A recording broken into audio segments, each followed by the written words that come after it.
inviting onto the stage Mr. Umar Abdul Salam, the CEO of ADAPT, with a demonstrated history of working in the e-learning industry and a much admired author of a book on the fourth industrial revolution.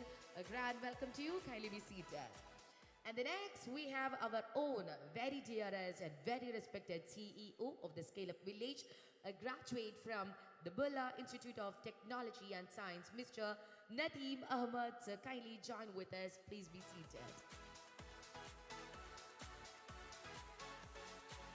Thank you so much. And with that, I'm handing over the charge for this very promising session to the both of you. Kindly take over.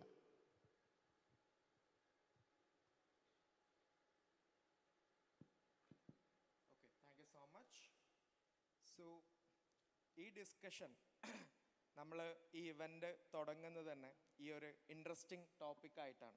അപ്പോൾ ഈ ഒരു ടോപ്പിക്കിൽ നമ്മുടെ കേരളത്തിൽ ഏറ്റവും ആധികാരികമായി സംസാരിക്കാൻ പറ്റാവുന്ന ഒരു ഗസ്റ്റ് തന്നെ നമുക്ക് കിട്ടിയിട്ടുണ്ട്. So welcome Umar bhai. Thank you. Okay, അപ്പോൾ നമ്മൾ ഇന്നത്തെ ചർച്ച ടോപ്പിക് എന്ന് പറയുന്നത് അതായത് AI, ആർട്ടിഫിഷ്യൽ ഇൻ്റലിജൻസ് എവറിഡേ ലൈഫിൽ എങ്ങനെയാണ് ചേഞ്ചസ് ഉണ്ടാക്കുന്നതെന്നാണ്. അപ്പോൾ നമുക്ക് ഗസ്റ്റിൻ്റെ ഡെലിഗേറ്റ്സിൻ്റെ അടുത്ത് നിന്നുകൂടി ക്വസ്റ്റ്യൻസ് എടുക്കാം. അപ്പോൾ ഈ AI എന്ന് പറയുന്നത് ഇപ്പോൾ ഒരു റീസെൻ്റ് ആയിട്ടാണ് നമ്മൾ ഭയങ്കരമായിട്ടുള്ള ഡിസ്കഷൻസ് കാര്യങ്ങളൊക്കെ വന്നിട്ടുള്ളത്. പക്ഷേ പണ്ട് മുതലേ ഉണ്ട്, പക്ഷെ ഇത്ര ഒരു ഫ്ലാഷിനെസ് ഇല്ലായിരുന്നു. ഇപ്പോൾ AI മുന്നേ നമ്മൾ പറഞ്ഞിട്ടുണ്ടായിരുന്നത് AGI എന്നുള്ള ടേം ആയിരുന്നു അല്ലേ, ആർട്ടിഫിഷ്യൽ ജനറൽ ഇൻ്റലിജൻസ്. അപ്പോൾ കുറച്ച് മുന്നേ ആർട്ടിഫിഷ്യൽ ജനറൽ ഇൻ്റലിജൻസിൽ വർക്ക് ചെയ്യുന്ന ആളാണെന്ന് പറയുമ്പോൾ അതൊരു ഓക്വേർഡ് ആയിട്ടാണ് ആൾക്കാർ നോക്കി കണ്ടിട്ടുണ്ടായിരുന്നത്. അന്ന് മെഷീൻ ലേണിംഗ് എന്നുള്ള വാക്കിനായിരുന്നു കൂടുതലൊരു പ്രോമിനൻസ് വന്നിട്ടുള്ളത്. പക്ഷെ ഇപ്പോൾ AI എന്ന് പറയുന്ന ചെറിയ കുട്ടികൾക്ക് വരെ അറിയാം. അത് ഓഫ്കോഴ്സ് ChatGPT എന്ന് പറയുന്ന ഒരു AI ടൂളിൻ്റെ ഒരു ഇൻഫ്ലുവൻസും കൂടിയാണ്. അപ്പോൾ ശരിക്കും എന്താണ് AI? Okay, first of all good morning. കുറച്ച് പേര് രാവിലെ ആയതുകൊണ്ടുള്ളൊരു പ്രശ്നം ഉണ്ടാവും, വളരെ സ്പ്രെഡായിട്ടിരിക്കുന്ന കാണുന്നുണ്ട്. ഭയങ്കര ഒറ്റപ്പെട്ടൊക്കെ ഇരിക്കുന്നവരുണ്ടെങ്കിൽ കുറച്ചും കൂടെ മുന്നോട്ട് ഇരുന്നാൽ നന്നായിരിക്കും. നമുക്ക് കുറച്ചും കൂടെ ഒരു ഭയങ്കര വാംത്തുള്ളൊരു ഡിസ്കഷനാക്കി മാറ്റാൻ പറ്റും. ഭയങ്കര ബാക്കിലൊക്കെ ഭയങ്കര സ്പ്രെഡായിട്ടിരിക്കുന്നില്ലേ, കുറച്ച് മുന്നോട്ട് വന്നാൽ നമുക്കൊരു ഭയങ്കര ക്ലോസ് ആയിട്ടുള്ള ഡിസ്കഷൻ നടത്താം. പിന്നെ ടോപ്പിക്കിലേക്ക് വരാം. ഈ AI എന്ന് പറയുന്നത് ഭാവിയിലെന്നോ വരാൻ സാധ്യതയുള്ള ഒരു സാങ്കേതിക വിദ്യ ഒന്നുമല്ല, കുറേ കാലമായിട്ട് ഇവിടെയുണ്ട്. അതിൻ്റെ പുതിയ രൂപങ്ങൾ ഇന്ന് വരുന്നു എന്നുള്ളത് കൊണ്ടാണ്, അല്ലെങ്കിൽ സാധാരണക്കാർക്ക് പോലും അതെന്താണ് എന്ന് മനസ്സിലാക്കാൻ കഴിയുന്ന തരത്തിലുള്ള രീതിയിലേക്ക് ഇപ്പോൾ ChatGPT പോലത്തെ ടൂളുകൾ വരുമ്പോൾ ഇതാണ് AI എന്ന് നമ്മൾ പറയുന്നുണ്ട്. പക്ഷേ കാലങ്ങളായിട്ട് ഈ സംവിധാനങ്ങൾ ഇവിടെയുണ്ട്. മനുഷ്യർ ബുദ്ധി ഉപയോഗിച്ച് ചെയ്യുന്ന കാര്യങ്ങളെ യന്ത്രങ്ങൾക്ക് ചെയ്യാൻ തുടങ്ങിയ കാലം മുതൽക്ക് AI ഉണ്ട്. ഇന്ന് ലോകത്ത് നടക്കുന്ന ഏറ്റവും വലിയ റെവല്യൂഷനായിട്ട് ഈ പ്രൊഡക്ഷൻ ഓഫ് ഇൻ്റലിജൻസ് എന്ന് പറഞ്ഞിട്ടുള്ള ഒരു സാധനം പറയുന്നുണ്ട്. അതായത് ലോകത്തൊരു ഇൻ്റലിജൻസ് റെവല്യൂഷൻ നടന്നുകൊണ്ടിരിക്കുകയാണ്. ലക്ഷക്കണക്കിന് വർഷമായിട്ട് നമ്മളുടെ കോഗ്നിറ്റീവ് എബിലിറ്റിയിൽ കാര്യമായിട്ടുള്ള മാറ്റമൊന്നും ഉണ്ടാവില്ല. നമ്മൾ ഓഗ്മെൻറ്റഡ് ആയിട്ട് ഉണ്ടാവുള്ളൂ, പക്ഷേ അതിൻ്റെ കപ്പാസിറ്റി സെയിം ആണ്. നേരെ മറിച്ച് ChatGPT ആണെങ്കിലും ഇപ്പോൾ റീസെൻ്റ്ലി വന്ന DeepSeek ആണെങ്കിലും അല്ലെങ്കിൽ ക്ലോഡോ ജെമിനൈയോ വാട്ടെവർ, ഇതൊക്കെ കഴിഞ്ഞ ഒരു 2 കൊല്ലം മുന്നേ ഉള്ള സ്റ്റേജിൽ നിന്ന് ഇപ്പോൾ എത്രമാത്രം പ്രോഗ്രസ് ചെയ്തിട്ടുണ്ട് എന്നുള്ളത് നോക്കിക്കഴിഞ്ഞാൽ നമുക്ക് അവിടെ ഒരു എക്സ്പൊണൻഷ്യൽ കർവ് കാണാൻ പറ്റും. ഈ എക്സ്പൊണൻഷ്യൽ കർവാണ് ശരിക്കും പറഞ്ഞു കഴിഞ്ഞാൽ പേടിപ്പെടുത്തുന്നത്. നമ്മളെല്ലാം രേഖീയമായിട്ട് ചിന്തിക്കാനാണ് പഠിച്ചിട്ടുണ്ടാവുക. സാധാരണ സ്കൂളിലൊക്കെ പഠിക്കുക 1, 2 ആകും, 2, 3 ആകും, 4 ആകും, 5 ആകും. അപ്പോൾ ഇതിനൊക്കെ ഒരു സമയം കിട്ടും എന്നുള്ള ഒരു എക്സ്പെക്റ്റേഷൻ ഉണ്ട്. പക്ഷേ AI സംബന്ധിച്ചിടത്തോളം എക്സ്പൊണൻഷ്യൽ കർവിനേക്കാളും വേഗതയിലാണ് ശരിക്ക് AI പോകുന്നതെന്ന് പറയുന്നുണ്ട്. 2, 4, 8, 16, 32, 64 എന്ന് പറയുന്ന ആ ഒരു എക്സ്പൊണൻഷ്യൽ കർവ് ഉണ്ടല്ലോ, അതിനേക്കാളും വേഗതയിലാണ് AI മേഖലയിലെ പ്രോഗ്രസ് പോകുന്നത് എന്നാണ് ഈ മേഖലയിലുള്ള ആൾക്കാർ പറയുന്നത്. ഇത് ഞാൻ കൂടുതൽ സംസാരിക്കാനുണ്ടായ കാര്യം എനിക്ക് തോന്നുന്നു, ഞാനിതിൽ ഭയങ്കര എക്സ്പേർട്ടായിട്ടൊന്നുമല്ല. ഇതൊരു മൂക്കില്ല രാജ്യത്തെ മുറിമൂക്കൻ രാജാവിൻ്റെ ഒരവസ്ഥയാണ്. കാരണം എന്താണെന്ന് വെച്ചാൽ ഇവിടെ ആരും ഇതൊന്നും ചർച്ച ചെയ്യാത്തതുകൊണ്ട് ഞാൻ ചർച്ച ചെയ്യുന്നത് കൊണ്ടും ഇത് ശ്രദ്ധിക്കപ്പെടുന്നു എന്നേ ഉള്ളൂ. അല്ലാതെ ഭയങ്കരമായിട്ട് ഒരുപാട് കണ്ടൻറ്റ് ഈ വിഷയത്തിൽ നിങ്ങൾക്ക് അന്താരാഷ്ട്ര മാധ്യമങ്ങളോ അല്ലെങ്കിൽ അങ്ങനത്തെ കാര്യങ്ങളൊക്കെ നോക്കുകയാണെങ്കിൽ കിട്ടും. അല്ലാതെ നത്തിങ് ലൈക്ക് ഞാൻ ശൂന്യതയിൽ നിന്ന് സൃഷ്ടിക്കുന്ന അറിവൊന്നുമല്ല. ഈ മേഖലയിൽ നമുക്ക് ഒരുപാട് അറിവ് ഇത്തരത്തിൽ ലഭിക്കാനുണ്ട്. അപ്പോൾ ഒരു കാര്യമുള്ളത് എന്താ വെച്ചാൽ നമ്മൾ മനുഷ്യരാണല്ലോ, മനുഷ്യർക്കൊരു പ്രശ്നമുണ്ട്. നമുക്ക് എപ്പോഴും നമ്മുടെ ഒരു ഇമ്മീഡിയറ്റ് പ്രയോറിറ്റി സെറ്റുകൾ ഉണ്ടാവും. നമ്മൾ ദിനംപ്രതി എൻഗേജ് ചെയ്യുന്ന കുറേ പ്രയോറിറ്റികളുണ്ടാവും. അത് ഒരു 10-15 പ്രയോറിറ്റികളൊക്കെയാണ് ഒരു മനുഷ്യന് മാക്സിമം എഫിഷ്യൻസിയിൽ ഡെലിവർ ചെയ്യാൻ പറ്റും. അപ്പം നമ്മുടെ പ്രയോറിറ്റിയിൽ ഇങ്ങനത്തെ വിഷയമൊന്നും വരുന്നില്ല. പ്രത്യേകിച്ച് മലയാളികളൊക്കെ ആണെങ്കിൽ, ഇന്ത്യക്കാരിൽ തന്നെ മലയാളികളാണെങ്കിൽ വിശേഷിച്ചാൽ നമുക്ക് വേറെ ഒരുപാട് പ്രയോറിറ്റികളുണ്ടാവും. അപ്പോൾ ആ പ്രയോറിറ്റികളിലേക്ക് പോകുന്നത് കൊണ്ട് നമ്മൾ ഇതൊന്നും കാണാത്തതാണ്. അപ്പോൾ ഇത് നമ്മൾ കാണാത്തതുകൊണ്ട് ഇത് എക്സിസ്റ്റ് ചെയ്യാതിരിക്കുന്നില്ല. ഇത് കാലങ്ങളായിട്ട് ഇവിടെ ഉണ്ട്, നമ്മൾ കാണുന്നില്ല എന്നേ ഉള്ളൂ. പക്ഷേ കുറച്ച് ജനകീയമായിട്ടുള്ള ടെക്നോളജികൾ വന്നപ്പോൾ ഇത് ജനകീയമായി. അതായത് ഒരുപാട് ആൾക്കാർക്ക് ChatGPT പോലെയുള്ള സംഭവങ്ങൾ വന്നപ്പോൾ ജനകീയമായി. പക്ഷെ അതിന് മുൻപ് നിങ്ങൾ യൂട്യൂബ് ഉപയോഗിക്കുമ്പോൾ യൂട്യൂബിൽ നിങ്ങൾ കൂടുതൽ സമയം പിടിച്ചിരുത്താൻ വേണ്ടിയിട്ട് അവർ നിങ്ങൾക്ക് ഇഷ്ടപ്പെടുന്ന വീഡിയോകൾ റെക്കമെൻഡ് ചെയ്തിട്ടുണ്ടെങ്കിൽ അതിലും AI ഉണ്ട്. ഫേസ്ബുക്ക് നിങ്ങൾക്ക് ഫ്രണ്ട്സിനെ റെക്കമെൻഡ് ചെയ്യുന്നതിൽ AI ഉണ്ട്. ഇൻസ്റ്റഗ്രാമിൽ AI ഉണ്ട്. അപ്പോൾ AI പല രൂപത്തിൽ കാലങ്ങളായിട്ട് ഇവിടെയുണ്ട്. അതിൻ്റെ പുതിയ രൂപങ്ങൾ വന്നുകൊണ്ടിരിക്കുന്നു.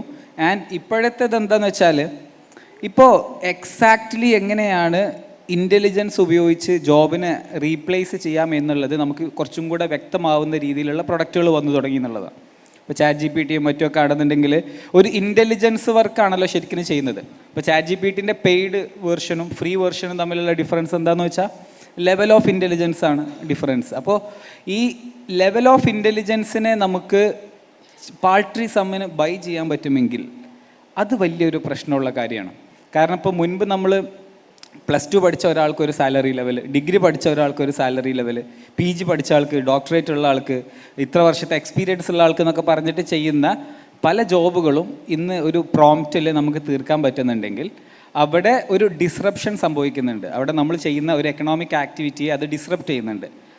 അതാണ് ശരിക്കും ആ വിഷയത്തിൽ പേടിപ്പെടുത്തുന്നത്. കാരണം എന്താ വെച്ചാൽ ഇവിടെ അതിൻ്റെ ഒരു ലെവൽ ഓഫ് ഇൻ്റലിജൻസിലേക്ക് നമ്മൾ അപ്ഗ്രേഡഡ് ആകൂല, അല്ലെങ്കിൽ നമുക്ക് അതിനുള്ള ബയോളജിക്കലായിട്ടുള്ള സിസ്റ്റംസ് ഒന്നുമില്ല ആ ഒരു ലെവൽ ഓഫ് എന്താ പറയുക സോഫിസ്റ്റിക്കേഷൻ അച്ചീവ് ചെയ്യാൻ. അത് കാണുമ്പോഴാണ് അതിനെക്കുറിച്ച് കൂടുതൽ സംസാരിക്കണമെന്നും അങ്ങനത്തെ കാര്യങ്ങളൊക്കെ തോന്നാറുള്ളത്. അപ്പോൾ ജസ്റ്റ് ഞാൻ അതിൻ്റെ ഒരു ബാക്ക്ഗ്രൗണ്ട് സെറ്റ് ചെയ്തേ ഉള്ളൂ. ഇനി ഈ ടോപ്പിക്കിൽ നിധി നേരത്തെ പറഞ്ഞ പോലെ നിങ്ങൾക്കൊക്കെ ചോദ്യങ്ങൾ ചോദിക്കാം. ബേസിക്കലി AI എന്നുള്ള ആശയം ഇനി മുന്നോട്ട് പോകുമ്പോൾ ആർട്ടിഫിഷ്യൽ ജനറൽ ഇൻ്റലിജൻസ് അല്ലെങ്കിൽ ഹ്യൂമൻ ലെവൽ ഇൻ്റലിജൻസിനോട് മാച്ച് ചെയ്യുന്ന രീതിയിലേക്ക് വരുമെന്ന് പറയുന്നുണ്ട്. ഇത് ഭാവിയിൽ എന്തെങ്കിലും അല്ല, 2025 തന്നെ ആകും, 2026 എന്ന് പറഞ്ഞിട്ട് എസ്റ്റിമേഷൻ ഉണ്ട്. പക്ഷേ എനിക്ക് തോന്നുന്നു ഓരോ പുതിയ ലെവൽ താണ്ടുമ്പോഴും ഇതല്ല AGI, കുറച്ചും കൂടെ അപ്പുറത്താണ് AGI എന്നുള്ള ഒരു ഫീല് നമുക്ക് കിട്ടാറുണ്ട്. കാരണം നമ്മൾ പെട്ടെന്ന് ഡിസാറ്റിസ്ഫൈഡ് ആവും, നമുക്ക് അത്രയൊന്നും പോരാ, കുറച്ചും കൂടെ അടുത്ത ലെവൽ ഓഫ് സാധനം വേണമെന്നുള്ളത്. പക്ഷേ ഒരു 20 കൊല്ലം മുന്നേ മരിച്ചുപോയ ഒരാളെ ഇന്ന് അവൈലബിൾ ആയിട്ടുള്ള ടെക്നോളജിയുടെ ലോകത്തേക്ക് കൂട്ടിക്കൊണ്ടുവരാൻ പറ്റിക്കഴിഞ്ഞാൽ ഇതെന്താ വല്ല മാന്ത്രിക ലോകമാണോ എന്ന് ഫീല് തോന്നിക്കാൻ കഴിയുന്ന ഒരുപാട് സാങ്കേതിക വിദ്യകൾ ഇന്ന് ഉണ്ട് എന്നുള്ളതാണ് യാഥാർത്ഥ്യം. പക്ഷെ അത് നമ്മളെ ദൈനംദിന ജീവിതത്തിലേക്ക് ഈ ടോപ്പിക്ക് പോലെ തന്നെ അതിങ്ങനെ വന്നു ചേർന്നപ്പോൾ നമ്മളൊരു പക്ഷേ ആ ഇമ്പാക്റ്റിനെ മനസ്സിലാക്കിയിട്ടുണ്ടാവില്ല. But then take some time, എന്നിട്ട് മൊത്തത്തിലൊന്ന് ഒരു 20 കൊല്ലത്തെ ഒരു ചേഞ്ചിനെ നിങ്ങൾക്ക് വെറ്റ് ചെയ്ത് കഴിഞ്ഞാൽ ഒരുപാട് മാറ്റങ്ങൾ മനസ്സിലാവും. അപ്പോൾ ഞാൻ അത്രേ ചെയ്യുന്നുള്ളൂ. അത് എല്ലാവർക്കും ചെയ്യാൻ പറ്റുന്ന ഒരു കാര്യമാണ്. നേരത്തെ പറഞ്ഞ ഒരു പ്രയോറിറ്റിയുടെ പ്രശ്നമാണ്, നമുക്ക് ഒരുപാട് വിഷയങ്ങളുള്ളത് കൊണ്ടാണ്. ഓക്കെ, ഉമർ ഭായി പറഞ്ഞ പോലെ അതായത് നമ്മൾ ഹോമോസാപ്പിയൻ സ്പീഷീസിനെ ഡിഫൈൻ ചെയ്യും.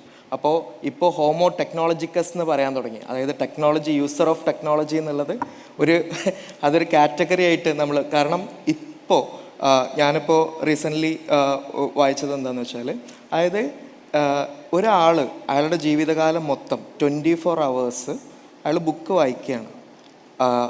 അങ്ങനെയാണെങ്കിൽ അയാളെ ലൈഫ് ടൈമിൽ 8 ബില്യൺ വേർഡ്സാണ് ഒരാൾക്ക് റീഡ് ചെയ്യാൻ പറ്റുക. പക്ഷേ ഒരു AI മോഡൽ നമുക്കൊരു 1 month കൊണ്ട് 8 ട്രില്യൺ വേർഡ്സ് നമുക്ക് ട്രെയിൻ ചെയ്യാൻ പറ്റും. സോ ഒരാളുടെ ലൈഫ് ടൈമിൽ ഇപ്പോൾ അതാണ് ആ ജനറേഷൻ. ഇപ്പോൾ മുന്നൊക്കെ ഈ ടെക്നോളജിക്കൽ ഒരു മീൻസ് ഗ്യാപ്പ് ഉണ്ടല്ലോ, അല്ലെങ്കിൽ ആ ത്രഷോൾഡ് ബ്രേക്ക് ചെയ്ത് വരുന്ന ഒരു ടൈം. നമ്മളിപ്പോൾ ഇൻഡസ്ട്രിയൽ റവല്യൂഷൻ ആണെന്നുണ്ടെങ്കിലും ഓരോന്ന്, ഫസ്റ്റ് ടയർ ആണെന്നുണ്ടെങ്കിലും പ്രിൻറ്റിങ് ആണെന്നുണ്ടെങ്കിലും പിന്നെ ഡെസ്ക്ടോപ്പ് മാനുഫാക്ചറിങ്ങിലോട്ട് വരികയാണെന്നുണ്ടെങ്കിലും ഇപ്പോൾ നമ്മൾ 4th ഇൻഡസ്ട്രിയൽ റവല്യൂഷനിലോട്ട് എത്തി നിൽക്കുകയാണ്. അപ്പോൾ അതിലോട്ടൊക്കെ ഉള്ള ആ ടൈം ബാരിയർ കുറഞ്ഞ് വരികയാണ്. അപ്പോൾ ഇപ്പോൾ നമ്മളിപ്പോൾ ജെൻ Z കഴിഞ്ഞു, ജെൻ ബീറ്റ ഇറങ്ങി. അപ്പോൾ ഈ ജെൻ ബീറ്റ കാണാൻ പോകുന്ന ലോകം അത് AI ലോകമാവാം അല്ലേ? അപ്പോൾ ഇതെങ്ങനെയാണ് ശരിക്ക് നമുക്കിപ്പോൾ ഓരോ സിനാരിയോ എടുത്തു നോക്കാം. അപ്പോൾ ഇപ്പോൾ ജോബിൻ്റെ കേസ് ഇപ്പോൾ എല്ലാവരോടും പേടിയാണ്. നമ്മളിപ്പോൾ നമ്മുടെ ക്രൗഡും എന്താ പറയുക ടെക്നോളജി റിലേറ്റഡ് ആയിട്ട് വർക്ക് ചെയ്യുന്ന അല്ലെങ്കിൽ സ്റ്റുഡൻസ് ആയിട്ടും ടെക്നോളജി ഫീൽഡിലുള്ള ആളുകളാണ്. അപ്പോൾ എങ്ങനെയാണ് ശരിക്കും ഇത് ജോബിനെ അഫക്റ്റ് ചെയ്യുക? എല്ലാവർക്കും നമ്മൾ ഇന്നലെയും പറഞ്ഞ പോലെ AI വരും എല്ലാവരും ജോലി പോവും എന്നുള്ള ഒരു വേവലാതിയുണ്ട്, ഈ കോക്കാച്ചി വരും എന്ന് പറയുന്ന പോലെ. അപ്പോൾ എങ്ങനെയാണ് AI ഒരു ജോബ് റിലേറ്റഡ് ആയിട്ട് എങ്ങനെയാണ് അഫക്റ്റ് ചെയ്യുക? ആൾക്കാരുടെ പണി പോവും? ഇതിൽ AI ജോലി കൊണ്ടുപോകുമെന്ന് പറയേണ്ടത് ശരിക്ക് ജോലി ആസച്ച് എടുത്തുകൊണ്ട് പോവല്ല, അല്ല അതിനുള്ള സാധനം വരുന്നുണ്ട്. പക്ഷെ ആദ്യം വരുന്നത് ജോബ് റോളുകൾ അഫക്റ്റ് ചെയ്യുന്ന രീതിയിലാണ് ടെക്നോളജികൾ വരുന്നത്. അതായത് ഒരു ജോലിയിൽ ചെയ്യുന്ന ഒരുപാട് റോളുകൾ ഉണ്ടാവും. ആ ജോലിയുടെ നമ്മുടെ റോൾസ് ആൻഡ് റെസ്പോൺസിബിലിറ്റീസ് എന്ന് പറഞ്ഞിട്ടുള്ള ഒരു സെർട്ടൻ ലിസ്റ്റ് ഓഫ് ടാസ്കുകൾ ഉണ്ടാവും. ഈ ടാസ്കുകളിലാണ് ശരിക്കും ആദ്യം AI അപ്ലൈ ചെയ്യുന്നത്. അപ്പോൾ നിലവിലെ സാഹചര്യത്തിൽ നോക്കുകയാണെന്നുണ്ടെങ്കിൽ അതൊരു ഓഗ്മെൻറ്റിങ് ടൂളാണ്. അതായത് നമുക്ക് നമ്മുടെ പല ജോബിലുള്ള റോളുകളെയും AI വെച്ചിട്ട് ചെയ്യാൻ കഴിയും. അപ്പോൾ നമുക്ക് സമയം ലാഭമാണ്, നമുക്ക് ആ സമയം വെച്ചിട്ട് വേറെ എന്തെങ്കിലും കാര്യം ചെയ്യാം. ചിലപ്പോൾ നമ്മൾ എഴുതുന്നതിനേക്കാളും നന്നായിട്ട് എഴുതും. അപ്പോൾ നമ്മുടെ ഒരുപാട് തെറ്റുകൾ അല്ലെങ്കിൽ കുറവുകൾ മറ്റുള്ളവർ കാണാണ്ട് പോകും. അതിൻ്റെ ഒരു ഇനീഷ്യൽ സ്റ്റേജിൽ നമ്മളെ ഭയങ്കര ഹാപ്പി ആക്കുന്ന കാര്യമാണ്. പക്ഷേ ഇത് ശരിക്കും ഈ ഫേസ്ബുക്കിലൊക്കെയുള്ള കണ്ടൻറ് മോഡറേഷൻ പോലെയാണ്. കണ്ടൻറ് മോഡറേഷൻ ആദ്യം ചെയ്യാൻ ഹ്യൂമൻസ് വേണം. പിന്നീട് കുറച്ച് കഴിഞ്ഞപ്പോൾ AI എന്നെ പിക്ക് ചെയ്തിട്ട് എന്താ പറയുക, ഈ കണ്ടൻറ്റൊക്കെ നമ്മൾ മോഡറേറ്റ് ചെയ്യേണ്ടതല്ലേ എന്ന് ചോദിക്കും. അതിൻ്റെ മേലെ ഈ കണ്ടൻറ് മോഡറേറ്റർ ഒരു ഡിസിഷൻ എടുത്തു കഴിഞ്ഞാൽ അതൊക്കെ AIക്ക് ട്രെയിനിങ് ആണ്. കുറച്ചും കൂടെ കഴിയുമ്പോൾ ഇപ്പോൾ ഫേസ്ബുക്ക് കണ്ടൻറ് മോഡറേറ്റേഴ്സിനെ പിന്നെ അവർ ഇപ്പോൾ കൺസെപ്റ്റ് തന്നെ മൊത്തം മാറ്റി. കണ്ടൻറ് മോഡറേറ്റർ വേണ്ട, കമ്മ്യൂണിറ്റി മോഡറേഷൻ എന്നുള്ള രീതിയിലേക്ക് ആ ഡിപ്പാർട്ട്മെൻറ്റ് തന്നെ തട്ടി. ഇപ്പോൾ മുൻപ് ഭാഷയിലൊക്കെ അത്യാവശ്യം നല്ല പ്രാവീണ്യമുള്ള ആൾക്കാർ, ഇപ്പോൾ അറബിക് അറിയുന്നവരെ, ഹിന്ദി അറിയുന്നവരെ, അങ്ങനെയൊക്കെ ഭാഷ അറിയുന്നവരെ കണ്ടൻറ് മോഡറേഷന് വേണ്ടിയിട്ടൊക്കെ ഫേസ്ബുക്ക് ഒരുപാട് ഹയർ ചെയ്തിട്ടൊക്കെ ഉണ്ടായിരുന്നു. എനിക്കൊന്നു ഫേസ്ബുക്കിൻ്റെയൊക്കെ ഇന്ത്യയിലെ മാൻ പവറിൽ വലിയൊരു ശതമാനവും ഈ കണ്ടൻറ് മോഡറേഷൻ്റെ ആൾക്കാരായിരുന്നു. പക്ഷേ അവരിപ്പോൾ ഒരു 1 month ബിഫോർ ട്രംപിൻ്റെ പ്രസിഡൻസിയുമായി ബന്ധപ്പെട്ടിട്ട് തന്നെ കമ്മ്യൂണിറ്റി മോഡറേഷൻ എന്നുള്ള രീതിയിലേക്ക് അവർ പ്ലാറ്റ്ഫോമിൻ്റെ പോളിസിയെ മാറ്റി.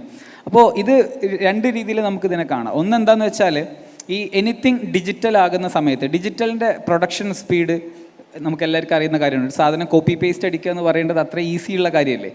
ഇതേ കാര്യമാണ് എനി ടെക്നോളജി ഡിജിറ്റലിലേക്ക് വരുമ്പോൾ. അപ്പോൾ അവിടെ എനി ഡിസിഷൻ മേക്കിംഗ് ഭയങ്കര ഫാസ്റ്റായിരിക്കും. അപ്പോൾ അത് ഇപ്പോൾ AI ഏതെങ്കിലും ഒരു പെർട്ടിക്കുലർ പ്ലാറ്റ്ഫോമിൽ ഇപ്പോൾ ഏജൻറ്റിക് എറ എന്ന് പറയുന്നുണ്ട്. 2025 AI ഏജൻസിൻ്റെ കാലമാണ്. AI ഏജൻസ് എന്ന് പറഞ്ഞു കഴിഞ്ഞാൽ ഇപ്പോൾ നമ്മൾ ChatGPT ഒരു ചോദ്യം ചോദിക്കണം, എന്നിട്ട് അതിനൊരു ആൻസർ കിട്ടണം, എന്നിട്ട് നമ്മൾ അടുത്ത സ്ഥലത്ത് പോയിട്ട് അത് ചെയ്യണം, ഇങ്ങനെ അതിൻ്റെ കുറച്ച് വർക്കുകൾ വരുന്നുണ്ടല്ലോ.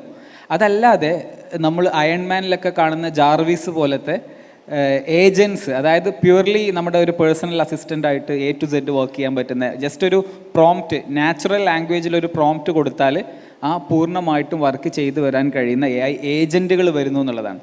ഈ നമ്മളെ വീട്ടിലൊക്കെ ഈ കാര്യസ്ഥന്മാർ അങ്ങനത്തെ ഒക്കെ കാറ്റഗറിയിലുള്ള ആൾക്കാരുണ്ടാവില്ല. അതായത് നമുക്ക് എല്ലാത്തിനും വിടാൻ പറ്റിയ ആൾക്കാർ, പക്ഷെ അവരുടെ ലെവൽ ഓഫ് ഇൻ്റലിജൻസ് വലിയ പ്രശ്നം ഉണ്ടാവും. അതായത് ഒരു ലെവലിൻ്റെ അപ്പുറത്തുള്ള ടാസ്കുകൾ അവരെ ചെയ്യിക്കാൻ പറ്റില്ല എന്നുള്ളത്. പക്ഷേ ഈ AI ഏജൻറ്റുകൾ കംസ് വിത്ത് നേരത്തെ നദീം പറഞ്ഞ പോലത്തെ 8 ട്രില്യണോ 10 ട്രില്യണോ ഒക്കെ ഡാറ്റയിൽ ട്രെയിൻഡ് ആയിട്ടുള്ള AI ടൂളുകൾ വരുന്നു. ഡെഫിനറ്റ്ലി ഇവിടെയൊക്കെ എന്താ പറയുക, എററുകൾ ഉണ്ടാവും, മറ്റുള്ള കാര്യങ്ങളൊക്കെ ഉണ്ടാവും. ബട്ട് ദെൻ ഇത് ഒരു ലെവൽ ഓഫ് ഡിസ്റപ്ഷൻ ഗ്യാരണ്ടീഡ് ആണ്. പിന്നെ ഇതിനോട് കോപ്പപ്പ് ചെയ്യാത്ത ആൾക്കാർക്ക് എന്തായാലും ഇതിനെ കൊണ്ട് പ്രശ്നമുണ്ടാവും. ഒരു കാര്യം ഉറപ്പിച്ച് പറയാൻ പറ്റുന്നത്, നമ്മുടെ ഒരു വിദ്യാഭ്യാസ സ്ഥാപനങ്ങളും ഒരാളെയും ഈ ഒരു കരിയറിലേക്ക് വേണ്ടുന്ന രീതിയിൽ തയ്യാറാക്കുന്നില്ല. അതിൽ ഏറ്റവും വലിയ ക്രൈം ചെയ്യുന്നവർ എനിക്ക് തോന്നിയിട്ടുള്ളത് സ്കൂളുകളാണ്. കാരണം സ്കൂളുകളുടെ ഒരു പ്രാഥമിക ധർമ്മം എന്ന് പറയുന്നത് ജോലി വാങ്ങിക്കൊടുക്കാനൊന്നും നമ്മൾ സ്കൂളിനോട് പറയുന്നില്ലല്ലോ. പകരം കുട്ടികൾക്കൊരു പൊതുബോധം സൃഷ്ടിക്കണം, ലോകക്രമത്തെ മനസ്സിലാക്കാൻ കഴിയണം. പക്ഷേ നമ്മളെ സ്കൂളുകളിലുള്ള ടീച്ചേഴ്സിനോട് നിങ്ങൾ ചെന്നിട്ടൊരു AI എന്താണെന്നൊന്ന് ചോദിച്ചു നോക്കി. അപ്പോൾ നിങ്ങൾക്ക് അതിനെക്കുറിച്ച് കുറച്ചും കൂടെ ഒരു ധാരണ കിട്ടും. എന്താണ് നമ്മളെ സ്റ്റേറ്റ് ഓഫ് സ്കൂളിംഗ് എന്താണെന്നുള്ളതിനെക്കുറിച്ചൊരു ധാരണ കിട്ടും. കാരണം ഏത് ലോകത്തേക്കാണോ കുട്ടികളെ തയ്യാറാക്കേണ്ടത് ആ ലോകത്തെ അറിയുന്നവരായിരിക്കണം അധ്യാപകർ. ആ ലോകത്തെ അറിയാത്തവർ എങ്ങനെയാണ് ഈ ലോകത്തെ കാണിച്ചു കൊടുക്കുക? അപ്പോൾ ഇത് വലിയൊരു ചോദ്യചിഹ്നമാണ്. കാരണം ഞാൻ സ്കൂളുകളുമായിട്ട് ചേർന്ന് വർക്ക് ചെയ്യുന്ന ആൾക്കാരാണ്. അപ്പോൾ ഇവരുടെ ഡിസിഷൻ മേക്കിംഗ് എങ്ങനെയാണ് പോകുന്നതെന്ന് എനിക്ക് നന്നായിട്ട് അറിയാം. അപ്പോൾ ഇത് ഞാൻ ഒരു എന്താ പറയുക, അതിൻ്റെ ഡെപ്തിലേക്ക് പോകുന്നില്ല. ബട്ട് ദെൻ ഒരു കാര്യം ക്ലിയറായിട്ട് പറയാം, നമ്മുടെ നാട്ടിലുള്ള അധ്യാപക സമൂഹം ഒരുപാട് അപ്ഗ്രേഡ് ചെയ്താൽ മാത്രമേ നമ്മുടെ കുട്ടികൾക്ക് കാലോചിതമായിട്ടുള്ള ചിന്തകൾ ഉണ്ടാവുള്ളൂ. കാരണം കുട്ടികൾക്ക് നമ്മൾ കൊടുക്കുന്നതേ പുറത്തേക്ക് വരുള്ളൂ, അല്ലാതെ അവർ കാണാത്ത ലോകത്തെക്കുറിച്ച് അവർക്ക് ചിന്തിക്കാൻ പ്രശ്നം. അപ്പോൾ മലയാളികൾക്കുള്ള വലിയൊരു പ്രശ്നമാണ് നമ്മുടെ മാതൃഭാഷയിൽ ഒരുപാട് സയൻസ് ഫിക്ഷനൊന്നുമില്ല. അപ്പോൾ നല്ല ഇംഗ്ലീഷ് ഭാഷാ പ്രാവീണ്യമുള്ള ഒരാൾക്കായിരിക്കും ഒരു പക്ഷേ ഇലോൺ മസ്കിനോ സക്കർബർഗിനോ അല്ലെങ്കിൽ ജെഫ് ബേസോസിനോ ഒക്കെ അവരുടെ കുട്ടിക്കാലത്ത് കിട്ടിയ പോലത്തെ നല്ല ഇൻസ്പിറേഷണൽ പുസ്തകങ്ങളൊക്കെ കിട്ടുക. ഇവിടെ നമ്മളെന്താ വെച്ചാൽ ഒരു കുട്ടി ചെറുതായിട്ട് എന്തെങ്കിലും ചെയ്യുമ്പോഴേക്കും അല്ലെങ്കിൽ ആശയങ്ങളൊക്കെ കൊണ്ടുവരുമ്പോഴേക്കും ഈ ഏത് ലോകത്താണ് ജീവിക്കേണ്ടതെന്ന് പറഞ്ഞിട്ട് നമ്മളെ ലോകത്തിലേക്ക് അവനെ കൊണ്ടുവരും. നമ്മളെ ലോകം എന്താ? ഒരു തോൽവിയാണ് അല്ലേ? അപ്പോൾ ഇത് ഇറ്റ്സ് ലൈക്ക് അടുത്ത ജനറേഷൻ ചെയ്യാൻ പോകുന്ന ജോലികളൊന്നും ഇന്ന് അവൈലബിൾ അല്ല. ഇത് ലോകത്ത് നടക്കുന്ന ഡിസ്റപ്ഷനാണ്. നമ്മൾ കേരളം ഇതിന്നൊക്കെ പ്രൊട്ടക്റ്റഡ് ആയിട്ടുള്ളൊരു സോണൊന്നുമല്ല. കേരളം, ഇന്ത്യ ഒന്നും ഇതിന്ന് പ്രൊട്ടക്റ്റഡ് അല്ല. നമ്മളെല്ലാവരും ഗ്ലോബലൈസേഷൻ്റെ എഫക്റ്റുകൾ എന്തൊക്കെയാണോ അതിൻ്റെ നന്മകളും തിന്മകളും ഒരുപോലെ അനുഭവിക്കാൻ ബാധ്യസ്ഥരാണ്. നന്മകൾ ഒരുപാട് അനുഭവിച്ചിട്ടുണ്ട്. എന്താണെന്ന് വെച്ചാൽ ഒരുപാട് IT വർക്കുകൾ നമുക്ക് ഔട്ട്സോഴ്സ് ചെയ്ത് വന്നിട്ട് ഇവിടെ നമ്മളൊക്കെ ഭയങ്കര ടെക്കികളാണെന്ന് വിളിക്കുന്ന രീതിയിലേക്കുള്ളൊരു മാറ്റമൊക്കെ ഉണ്ടായിട്ടുണ്ട്. പക്ഷേ ഒരു എന്താ പറയുക, സ്റ്റേബിൾ ഡിഫ്യൂഷൻ എന്ന് പറഞ്ഞിട്ടുള്ള ഒരു പ്രോഡക്റ്റൊക്കെ ഇറക്കിയിട്ടുള്ള സ്റ്റെബിലിറ്റി AI ഫൗണ്ടർ ഉണ്ട്. സ്റ്റേബിൾ ഡിഫ്യൂഷൻ നല്ല പ്രോഡക്റ്റായിരുന്നു. ഒരു കാലത്ത് ഇമേജ് ജനറേഷൻ, വീഡിയോ ജനറേഷനിലൊക്കെ നല്ല ടൂളായിരുന്നു. അതിൻ്റെ CEO പറയാണ്, ഇന്ത്യക്കാർ ചെയ്യുന്ന ഔട്ട്സോഴ്സിങ് വർക്കുകളൊക്കെ ഈ വർഷം തന്നെ AI ചെയ്യുന്നുള്ളത്. സ്പെസിഫിക് ആയിട്ട് പറഞ്ഞതാണ്. അപ്പോൾ ഒരു കാലത്ത് ഇത് കാലത്തിനൊപ്പം സ്റ്റേയിങ് റെലവൻ്റ് എന്ന് പറയേണ്ടത് ഒരു കാര്യം എല്ലാ കാലവും ചെയ്യുക എന്നുള്ളതല്ല, കാലോചിതമായിട്ടുള്ള മാറ്റങ്ങൾ വരുത്തിയിട്ട് സ്വയം അപ്ഗ്രേഡഡ് ആയിട്ട് പോകുക എന്നുള്ളതാണ്. ഇന്ത്യയുടെ IT industry sad to say ഈ പോയിന്റ് വരേക്കും അങ്ങനെ ഒരു അപ്ഗ്രേഡേഷൻ സംഭവിച്ചിട്ടില്ല. ഇപ്പോൾ ചൈന അവരുടെ ഡീപ് സീക്ക് കൊണ്ടുവരുമ്പോഴും മറ്റുമൊക്കെ നമ്മളിപ്പോൾ അതിനൊരു വാർ റൂം പോലെ ഗവൺമെൻറ് കുറച്ച് ഇനീഷ്യേറ്റീവുകളൊക്കെ പ്രഖ്യാപിക്കാൻ നോക്കുന്നുണ്ട്. പക്ഷേ പ്രോബ്ലം വരുന്ന ഒരു പോയിന്റ് എന്താണെന്ന് വെച്ചാൽ ടാലൻറ്റ് ഡെവലപ്പ് ചെയ്യുക എന്ന് പറയേണ്ടത് ഒരു ലാസ്റ്റ് മൈൽ പ്രോബ്ലം അല്ല. ടാലൻറ്റ് ഡെവലപ്പ് ചെയ്യുക എന്ന് പറയേണ്ടത് ഇൻഫ്രാസ്ട്രക്ചറിൽ താഴെ തട്ടുന്ന് തുടങ്ങേണ്ടുന്ന ഒരു പ്രോബ്ലമാണ്. അതിൽ മെജോറിറ്റി നമ്മുടെ സ്കൂളുകൾക്ക് വലിയൊരു പങ്കുണ്ട്. അവിടെ നമ്മൾ കറൻ്റ്ലി ഒരു ഫെയിലിയറാണ്. അപ്പോൾ ഫെയിലിയർ ഇൻ ദ സെൻസ് ഒരു കുട്ടീനെ ഫോം ചെയ്യുന്നതിൽ ഒരുപാട് കാര്യങ്ങളുണ്ട് കേട്ടോ. ഞാനതൊരു ചെറിയ വിഷയമായിട്ട് പറയല്ല, അത് ഇപ്പോൾ ചെയ്യുന്നതൊന്നും ഒരു മോശമൊന്നുമല്ല പറയേണ്ടത്. പക്ഷേ രക്ഷിതാക്കൾ ആസച്ച് സ്കൂളുകൾ ഇതൊക്കെ ഒരു എന്താ പറയുക, ഒരു പ്രഷർ എൻവയോൺമെൻ്റ് ആണ്. രക്ഷിതാക്കൾക്കും ബോധമില്ലെങ്കിൽ ടീച്ചേഴ്സ് നിർബന്ധിതമാവുന്നത് A+ വാങ്ങിക്കൊടുക്കാനാണ്. കാരണം A+ വാങ്ങിയിട്ടില്ലെങ്കിൽ പാരൻ്റ് അൺഹാപ്പിയാണ്. പാരൻ്റ് അൺഹാപ്പി ആണെങ്കിൽ സ്കൂളിനോ വാട്ടവർ ആ സിസ്റ്റത്തിന് ഇൻസെൻറ്റീവ് ഇല്ല. അപ്പോൾ പാരൻറ്റിന് എന്താ വേണ്ടത്? A+. അങ്ങനെയാണെങ്കിൽ നമുക്ക് അതിന് ഒപ്റ്റിമൈസ് ചെയ്യുക എന്നുള്ള രീതിയിൽ അവരും ചിന്തിച്ചേക്കാം. അപ്പോൾ ഇതൊരു വൈഡ് സ്കെയിലായിട്ട് ഒരു കമ്മ്യൂണിറ്റി അവയർനെസ് നടക്കേണ്ടതായിട്ടുള്ള ഒരു ഏരിയ ആണ്. അത് ഒരു സിമ്പിൾ പ്രോബ്ലം അല്ല, പക്ഷേ കരിയർ ഡിസ്റപ്ഷൻ ഗ്യാരണ്ടീഡ് ആണ്. And that keeps me അവേക്ക്. എന്തായിരിക്കും ഒരു 5 year 10 year down the line. കാരണം നിങ്ങൾ ശരിക്കും നേരത്തെ പറഞ്ഞ പോലെ നിങ്ങളെ പ്രയോറിറ്റിയിൽ കുറച്ച് ദിവസങ്ങൾ നിങ്ങൾ എന്താ പറയുക, ഈ 4th ഇൻഡസ്ട്രിയൽ റെവല്യൂഷനോ അല്ലെങ്കിൽ AI മേഖലയിൽ നടക്കുന്ന മാറ്റങ്ങളെയൊക്കെ നിങ്ങൾ ഒബ്സർവ് ചെയ്യാൻ ശ്രമിച്ചാൽ നിങ്ങൾക്ക് ആ മാറ്റങ്ങൾ കാണാൻ പറ്റും. ആ ഒബ്സർവേഷൻ നിങ്ങൾ കട്ട് ചെയ്ത് നമ്മൾ ഈ ലോകത്തേക്ക് വന്നാൽ ചിലപ്പോൾ അതൊക്കെ നിങ്ങൾ വിട്ടുപോവുകയും ചെയ്യും. ട്രൈ ടു ലൈക്ക് ആ ജേർണിയിൽ നിങ്ങൾ കണ്ടിന്യൂ ചെയ്യുകയാണെന്നുണ്ടെങ്കിൽ ഡെഫിനറ്റ്ലി ഒരുപാട് ഡിസ്റപ്ഷൻ ട്രെൻഡുകൾ കാണാൻ പറ്റും. നേരത്തെ അറിയുന്നവർക്ക് ഇതിലൊക്കെ പൈസ ഉണ്ടാക്കാനുള്ള ഓപ്പർച്യൂണിറ്റി ഉണ്ട്. അത് അങ്ങനെയും പറഞ്ഞുതരാം. അതായത് എനി ഓപ്പർച്യൂണിറ്റി എല്ലാവർക്കും അറിഞ്ഞാൽ അതിൽ ഒരിതില്ല. ലോകത്ത് എല്ലാ കാലത്തും ഇനീക്വാലിറ്റി ഉണ്ടാവും. ഇനീക്വാലിറ്റി സോൾവ് ചെയ്യാൻ പോകുന്നൊരു പ്രശ്നമല്ല. അത് എക്കണോമിക് ഇനീക്വാലിറ്റി ആവുക, അല്ലെങ്കിൽ ഇൻ്റലിജൻസ് ഇനീക്വാലിറ്റി ആവുക, അങ്ങനെ പല ലെവൽ ഓഫ് ഇനീക്വാലിറ്റി ഉണ്ടാവും. പക്ഷേ ഇനീക്വാലിറ്റി എന്നും ഒരു ഓപ്പർച്യൂണിറ്റിയാണ്. അത് മനസ്സിലാക്കിയിട്ട് കംപ്ലൈൻറ്റ് ചെയ്യുന്നതിന് പകരം ഇവിടെ ഇതൊന്നും ഇല്ല എന്ന് മനസ്സിലാക്കിയാൽ അതൊക്കെ ചെയ്യുന്ന ആൾ ഞാനായാൽ എനിക്ക് ഒരു ഫ്രാക്ഷൻ ഓഫ് ദാറ്റ് വാല്യൂ എനിക്ക് എങ്ങനെ എടുക്കുക എന്നുള്ളതിനെക്കുറിച്ച് ചിന്തിക്കുക എന്നുള്ള ഒരു പോസിറ്റീവ് തോട്ടാണുള്ളത്. ലൈക്ക് ഞാനിപ്പോൾ അങ്ങനെയാണ് എൻ്റെ കരിയറിനെ ഡിഫൈൻ ചെയ്തിട്ടുള്ളത്. അപ്പോൾ അതായിരിക്കും കുറച്ചും കൂടെ, അതായത് സ്റ്റേയിങ് റെലവൻറ്റ്, എന്തൊക്കെ മാറ്റങ്ങളാണോ വരുന്നത് അതിനെക്കുറിച്ചിട്ട് അറിഞ്ഞ് ആ വേവിൻ്റെ കൂടെ സഞ്ചരിക്കാൻ ശ്രമിക്കുക എന്നുള്ളത്.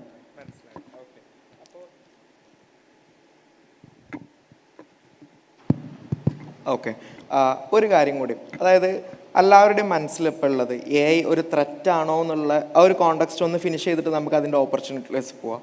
അപ്പോൾ AI ഒരു ത്രെറ്റാണോ? അപ്പോൾ അതെന്നുള്ള വെച്ചാൽ ഇപ്പോൾ കുറേ കാര്യങ്ങൾ, അതായത് നമ്മുടെ ഓരോ മനുഷ്യർക്കും ഒരു ഡിജിറ്റൽ പ്രൊഫൈലുണ്ട് അല്ലേ? ഡിജിറ്റൽ ഇൻ്ററാക്റ്റീവ് പേഴ്സോണ എന്ന് പറയുന്നത്. അതായത് നമ്മുടെ പേഴ്സണൽ ഇൻഫോർമേഷൻസ് കണക്ട് ചെയ്തിട്ട് നമുക്കൊരു ഡിജിറ്റൽ പ്രൊഫൈലുണ്ട്. ഇപ്പോൾ ഈ പറയുന്ന പോലെ മെറ്റാവേഴ്സ് ഇതിലൊക്കെ പറയുന്ന പോലെ നമ്മുടെ വേറൊരു നമ്മൾ ഡിജിറ്റലി നമ്മളുണ്ട്. ഓക്കെ, അപ്പോൾ അത് വെച്ചിട്ട് അതിലോട്ട് എന്താ വെച്ചാൽ പേഴ്സണൽ ഇൻഫോർമേഷനിലോട്ട് ആക്സസ് ഉണ്ട്. അപ്പോൾ ഇപ്പോൾ നമ്മൾ പറയും, അതായത് ഇപ്പോൾ ടെക്നോളജിയും ഹ്യൂമണും ടെക്നോളജിയും ഹ്യൂമണും തമ്മിലുള്ള റിലേഷൻഷിപ്പ് അത് പല ടൈപ്പ് ഉണ്ട്. ഇതൊരു സിംബയോട്ടിക്, അതായത് രണ്ട് പേർക്കും ടെക്നോളജിനും ഹ്യൂമണിനും യൂസ്ഫുൾ ആയിട്ടുള്ള ടൈപ്പ് ഓഫ് റിലേഷൻഷിപ്പിലോട്ടാണോ ഈ AI ഭാവിയിലോട്ട് നയിക്കുന്നത്?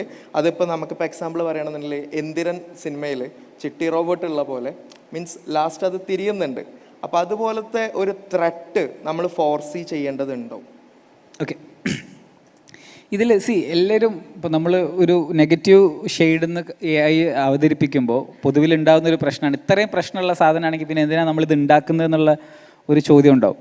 പക്ഷേ ഇതിൻ്റെ ഞാനിതിനെപ്പോഴും ഒരു പോസിറ്റീവ് ആംഗിളിൽ കാണാറുള്ളത് എന്താ വെച്ചാൽ, ലോകത്ത് എല്ലാവർക്കും ഒരു ലെവൽ പ്ലേയിങ് ഫീൽഡ് ഇന്ന് അവൈലബിൾ അല്ലേ. ശരിക്കും പറഞ്ഞാൽ ഒരുപാട് ഡിസ്റപ്ഷൻസ് ഒപ്പം വരുമ്പോൾ ശരിക്കും ഒരു ലെവൽ പ്ലേയിങ് ഫീൽഡ് ഉണ്ട്. കാരണം എന്താ വെച്ചാൽ ഇന്നിപ്പോൾ ഈ റൂമിലിരിക്കുന്ന എല്ലാവർക്കും വേണമെന്നുണ്ടെങ്കിൽ ഇന്ന് AI കുറിച്ച് പഠിച്ചു തുടങ്ങാനോ അതിൻ്റെ സാധ്യതകളെ റെഫർ ചെയ്യാനൊക്കെ കഴിയുന്ന രീതിയിൽ ഇൻ്റർനെറ്റും മറ്റ് ടൂൾസൊക്കെ അവൈലബിൾ ആണ്. നമ്മളെല്ലാവരും AI ഡെവലപ്പേഴ്സ് ആകേണ്ട ആവശ്യമില്ല. നമ്മുടെ ഒരു ബെസ്റ്റ് ഓപ്പർച്യൂണിറ്റി എടുക്കണം എന്നുണ്ടെങ്കിൽ നമുക്ക് ഒരു വ്യക്തമായിട്ടുള്ള ഒരു ഡിസിപ്ലിൻഡ് ലൈഫ് ഉണ്ട് എന്നുണ്ടെങ്കിൽ നമുക്കിതൊക്കെ പഠിച്ചെടുക്കാനും പെട്ടെന്ന് ഇതിൽ മുന്നോട്ട് വരാനും സാധിക്കും. കാരണം ഇതിൽ അങ്ങനെ ഒരുപാട് എക്സ്പീരിയൻസ്ഡ് ആയിട്ടുള്ള ആരും ഇല്ല എന്നുള്ളതാണ്. ഒരുപാട് എക്സ്പീരിയൻസ്ഡ് ആയിട്ടുള്ള ആരും ഇല്ല. എല്ലാം ഉള്ളത് ഒരു കുറച്ച് മന്ത്സിൻ്റെ എക്സ്പീരിയൻസ് ഉള്ള ആൾക്കാർ തന്നെ ഉണ്ടാവുള്ളൂ. അപ്പോൾ ഇത് ശരിക്കും പറഞ്ഞാൽ ഒരു ലെവൽ പ്ലേയിങ് ഫീൽഡ് ഉണ്ട്. മറ്റേത് നമ്മൾ അങ്ങനെയല്ല പറയാം, അതൊക്കെ താപ്പാനകളുടെ ഏരിയയാണ്, കാലങ്ങളായിട്ട് പോലെ അവിടെ ഉറച്ചു പോയതാണ്. അപ്പോൾ അവർക്ക് ഭയങ്കര ഈസിയാണെന്ന് പറയും. പക്ഷേ അതിൻ്റെ കാര്യത്തിൽ അങ്ങനെ ഇല്ല, താപ്പാനകളില്ല. ഇവിടെ ഡെഫിനറ്റ്ലി ഇതിൻ്റെ ട്രെൻഡ് എവല്യൂഷനൊക്കെ പറയണമെന്നുണ്ടെങ്കിൽ ചിലപ്പോൾ നമുക്ക് കുറച്ച് കാലത്തെ വീക്ഷണം ആവശ്യമായിരിക്കും. പക്ഷേ ഇതൊക്കെ ഉപയോഗിച്ച് പൈസ ഉണ്ടാക്കണം എന്നുണ്ടെങ്കിൽ അതിൻ്റെ ആവശ്യമൊന്നുമില്ല. അപ്പോൾ ഇതിൻ്റെ മൊത്തം എവല്യൂഷൻ അറിയേണ്ട ആവശ്യമൊന്നുമില്ല. അതായത് നമ്മൾ പറയൂലേ, അപ്പം തിന്നാൽ പോരെ കുഴി എണ്ണണ്ടെന്ന് പറയില്ലേ. ഇത് എങ്ങനെ ഉണ്ടായിരുന്നോ, ഇതെന്തായിരിക്കും ഇനി നാളെ വന്നിട്ട് നമ്മളെ തിന്നോന്നൊന്നും ആലോചിക്കേണ്ട ആവശ്യമില്ല. അതിൻ്റെ ബെസ്റ്റ് പോസിബിലിറ്റീസ് നമുക്ക് ആർക്കും ഇന്ന് അപ്ലൈ ചെയ്ത് തുടങ്ങാം. അതിന് അതിൻ്റേതായിട്ടുള്ള ലെവറേജ് നമുക്കൊക്കെ എടുക്കാൻ പറ്റും. പിന്നെ ഒരു കാര്യം എന്താണെന്നറിയോ, ഞാൻ ഇതിൻ്റെ നല്ല പോസിറ്റീവായിട്ടുള്ള ഒരു കാര്യം എന്താ ചിന്തിക്കുന്നതെന്ന് വെച്ചാൽ, ഇപ്പോൾ ഹെൽത്ത് കെയർ ആണെങ്കിലും അങ്ങനെ ഒരുപാട് കാര്യങ്ങളിൽ നമുക്ക് ക്വാളിറ്റി ഓഫ് ലൈഫിനെ പലരും ഡിഫൈൻ ചെയ്യുന്ന ഒരു രീതി ഉണ്ടാവും. പക്ഷേ ഇന്നത്തെ ഒരു സാധാരണക്കാരന് കിട്ടുന്ന ഒരു എൻ്റർടൈൻമെൻറ്റോ അല്ലെങ്കിൽ അങ്ങനത്തെ കാര്യങ്ങളൊന്നും ഒരു കാലത്തെ സൂപ്പർ റിച്ചിന് പോലും കിട്ടിയിട്ടുണ്ടാവില്ല. കാരണം ഇന്ന് വിരൽ തുമ്പിൽ അതിന് മാത്രം എൻ്റർടൈൻമെൻ്റ് ഉണ്ട്. പണ്ടത്തെ കാലത്ത് അതില്ലല്ലോ, ഇവരെ കയ്യിൽ ഫോണൊന്നും ഇല്ലല്ലോ. നമുക്ക് ഇപ്പോൾ എയർ കണ്ടീഷനിങ് ഉണ്ട്, അല്ലെങ്കിൽ എല്ലാ കാര്യങ്ങളും നോക്കിക്കഴിഞ്ഞാൽ ഒരു കാലത്തെ സൂപ്പർ റിച്ചിന് പോലും അവൈലബിൾ ആവാത്ത ഒരു ക്വാളിറ്റി ഓഫ് ലൈഫ് ഇന്ന് ടെക്നോളജികൾ കാരണം നമുക്ക് അവൈലബിൾ ആയിട്ടുണ്ട്. ഇതൊരു റിയാലിറ്റിയാണ്. അപ്പോൾ ഇനി മുൻപോട്ട് പോകുമ്പോൾ ഇൻഫോംഡ് ഡിസിഷൻ മേക്കിങ്ങിൻ്റെ സ്കോപ്പ് ഒരുപാട് കൂടുന്നാണ് എനിക്ക് തോന്നുന്നത്. ഇപ്പോൾ ഇതൊരു സ്മാർട്ട് വാച്ച്, ഇതൊരുപാട് ഡാറ്റ പ്രൊഡ്യൂസ് ചെയ്യുന്നുണ്ട്. ഒരു ഫാൻസി ഐറ്റത്തിനേക്കാൾ കൂടുതൽ ഇത് നമ്മുടെ ഒരു ഹെൽത്ത് ഡാറ്റ റിസീവ് ചെയ്യാൻ പറ്റുന്ന ഒരു ഡിവൈസ് എന്നുള്ള നിലയ്ക്ക് ഒരുപാട് അഡ്വാൻറ്റേജ് ഉണ്ട്. ഇത് പ്ലസ് നമ്മുടെ ഫോണിന് ഒരുപാട് ഹെൽത്ത് ഡാറ്റ ഉണ്ട്. ഇനി സ്മാർട്ട് റെഫ്രിജറേറ്ററുകൾ വരുന്നു. സ്മാർട്ട് ടോയ്ലറ്റുകൾ നല്ലൊരു പോസിബിലിറ്റി ഉള്ളൊരു സിനാരിയോ ആണ്. കാരണം നമ്മുടെ ബോഡിയുടെ ഏറ്റവും നല്ല ഫീഡ്ബാക്കിങ് കിട്ടുന്നത് ടോയ്ലറ്റിനാണ്. നിലവിൽ അതൊരു ഉപകാരം ഇല്ലാണ്ട് പോവാണ്. പക്ഷേ നമ്മൾ ശരിക്കും ആലോചിച്ച് നോക്കി, നമ്മൾ വയറ്റിനകത്തുള്ള പ്രശ്നങ്ങൾക്കനുസരിച്ചിട്ട് നമ്മൾ മൂടും എല്ലാ കാര്യങ്ങളും മാറൂലേ. അപ്പോൾ ഏറ്റവും ബെസ്റ്റ് ഫീഡ്ബാക്ക് നിലവിൽ ടോയ്ലറ്റിന് കിട്ടുകയാണ്. പക്ഷേ അത് അണ്ടർ യൂട്ടിലൈസ്ഡോ അല്ലെങ്കിൽ അൺയൂട്ടിലൈസ്ഡോ ആണ്. വാട്ട് ഇഫ് ഈ സ്മാർട്ട് ടോയ്ലറ്റും സ്മാർട്ട് വാച്ചും അതുപോലെ എന്താ പറയുക, എനിത്തിങ് ആൻഡ് എവറിത്തിങ് എല്ലാം സ്മാർട്ടാവുന്ന ഒരു കാലത്ത് നമ്മുടെ ഒരു ഡിജിറ്റൽ പ്രൊഫൈലിൻ്റെ സ്ട്രെങ്ത് എത്ര ഉണ്ടാവും എന്ന് ആലോചിച്ച് നോക്കി. അപ്പോൾ ആ ഡിജിറ്റൽ പ്രൊഫൈൽ അല്ലെങ്കിൽ അതിനൊക്കെ അറിയുന്ന ഒരു AI അസിസ്റ്റൻറ്റ് നമ്മുടെ ജീവിതത്തെ ഗൈഡ് ചെയ്യുന്നതിൻ്റെ ഒരു പോസിബിലിറ്റി ആലോചിച്ച് നോക്കി. ഇത് എന്താ പറയുക, ആക്ച്വലി ഞാൻ ഈ പറഞ്ഞ കാര്യങ്ങൾക്ക് വേണ്ടുന്ന എല്ലാ ടെക്നോളജി കറൻ്റ്ലി അവൈലബിൾ ആണ്. പക്ഷേ ഈ ടെക്നോളജികൾ കൺവേർട്ട് ചെയ്തിട്ട് ഒരു പ്രൊഡക്റ്റ് ഉണ്ടാക്കണമെന്നേ ഉള്ളൂ. ഒരു പക്ഷേ ഇപ്പോൾ ഞാൻ ഇന്ന് രാവിലെ ഇങ്ങ് വരുന്ന സമയത്ത് ഒരു പോഡ്കാസ്റ്റ് കേൾക്കായിരുന്നു. അപ്പോൾ അതിൽ പറയേണ്ടത്, കുറേ കാലമായിട്ട് ആപ്പിളൊന്നും ഒരു പ്രൊഡക്റ്റ് ഇന്നോവേഷനും കൊണ്ടുവരുന്നില്ല. അപ്പോൾ ആപ്പിളിൻ്റെ എന്താ പറയുക ഫ്യൂച്ചർ എന്തായിരിക്കും എന്നുള്ള രീതിയിലൊരു ചോദ്യമുണ്ട്. ആപ്പിളിനെ ആസ് എ പ്രോഡക്റ്റ് ഐഫോൺ എന്നുള്ളൊരു ഉൽപ്പന്നം മാത്രമായിട്ട് നമ്മൾ കാണുമ്പോൾ ഒരു പക്ഷേ നമുക്കൊക്കെ ഇതേ ചോദ്യം തോന്നും, എന്താപ്പോൾ വലിയ മാറ്റമൊന്നുമില്ലല്ലോ. അപ്പോൾ ഞാനും ലാസ്റ്റ് എഡിഷനിലൊന്ന് ഫോൺ അപ്ഗ്രേഡ് ചെയ്യാതിരുന്ന് എന്താപ്പോൾ പ്രത്യേകിച്ച് അങ്ങനെ കാര്യമൊന്നുമില്ലല്ലോ. പക്ഷേ അവിടെ ആപ്പിൾ ആസ് എ കമ്പനി അവർ ഇപ്പോൾ രജിസ്റ്റർ ചെയ്തുകൊണ്ടിരിക്കുന്ന പാറ്റൻറ്റുകൾ നോക്കുക. അപ്പോൾ നമുക്കതിൽ ഒരു ക്ലിയർ ആയിട്ടുള്ള ഒരു ട്രാൻസിഷൻ കാണാൻ പറ്റും. Apple as A health tech company എന്നുള്ള ട്രാൻസിഷൻ കാണാൻ പറ്റും. കാരണം ലോകത്ത് ഏറ്റവും കൂടുതൽ ഹെൽത്ത് ടെക്കിൽ ഇപ്പോൾ പാറ്റൻറ്റുകൾ ഫയൽ ചെയ്യുന്ന ഒരു കമ്പനി ഇവരാണ്, ആപ്പിളാണ്. അപ്പോൾ ഈ മാറ്റങ്ങൾ ഉൾക്കൊള്ളുകയാണ് എന്നുണ്ടെങ്കിൽ AI എന്ന് പറയുന്നത് ഒരു പ്രശ്നത്തിലേക്ക് എന്നുള്ളതല്ല, പക്ഷെ ഒരുപാട് സാധ്യതകളുടെ ഒരു ഇൻഫോംഡ് ഡിസിഷൻ മേക്കിങ്ങിൻ്റെ ഒരു ഫ്യൂച്ചറിനുള്ള ഒരു സ്റ്റാർട്ടിംഗ് പോയിന്റ് ആണെന്നുള്ളതാണ് എനിക്ക് തോന്നുന്നത്. ഓക്കെ, ഇനി എനിക്ക് ചോദിക്കാനുള്ളത് എന്താ വെച്ചാൽ, അതായത് ChatGPT വന്നു,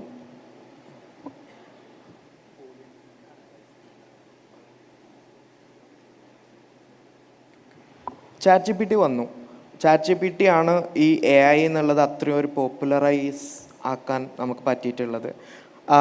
AI അപ്പോൾ അത് കഴിഞ്ഞിട്ട് വന്നത് ഒരു റെവല്യൂഷണറി സാധനം ഡീപ് സീക്ക് വന്നു. പക്ഷേ ഡീപ് സീക്കിൻ്റെ റിസോഴ്സസ്, അതായത് ഫ്രാക്ഷൻ ഓഫ് കോസ്റ്റിലാണ് ചെയ്തിട്ടുള്ളത്, റിസോഴ്സിലാണ് ചെയ്തിട്ടുള്ളത്. അപ്പോൾ ഇനി വരുന്ന അടുത്തതെന്ന് പറയുന്നത് ഇതിലും കുറഞ്ഞ ടൈം ഗ്യാപ്പിലാവും വരുന്നുണ്ടാവുക. അപ്പോൾ ഈ ഒരു ഗ്രോത്ത് അല്ലെങ്കിൽ നമ്മുടെ ഈ AI-ൻ്റെ ഒരു ഗ്രോത്ത് കർവ് എന്ന് പറയുന്നത് ഭയങ്കര എക്സ്പോണൻഷ്യൽ ആയിരിക്കും അല്ലേ? അപ്പോൾ എങ്ങനെയാണത് നമ്മളെ ഇമ്പാക്റ്റ് ചെയ്യുക? അതായത് ഇപ്പോൾ നമുക്ക് ഈ പറഞ്ഞ പോലെ ഇമാജിൻ ചെയ്യാൻ പറ്റാത്ത ഒരു ചേഞ്ചാണ്, വാട്ട്സ് കമ്മിങ് എന്നുള്ളത് പോലും നമുക്ക് ഇമാജിൻ ചെയ്യാൻ പറ്റാത്ത ഒരു ഇമ്പാക്റ്റാണ്. അപ്പോൾ അതിനെക്കുറിച്ച് ഉമർ ഭായിൻ്റെ ഒരു തോട്ട് എന്താ?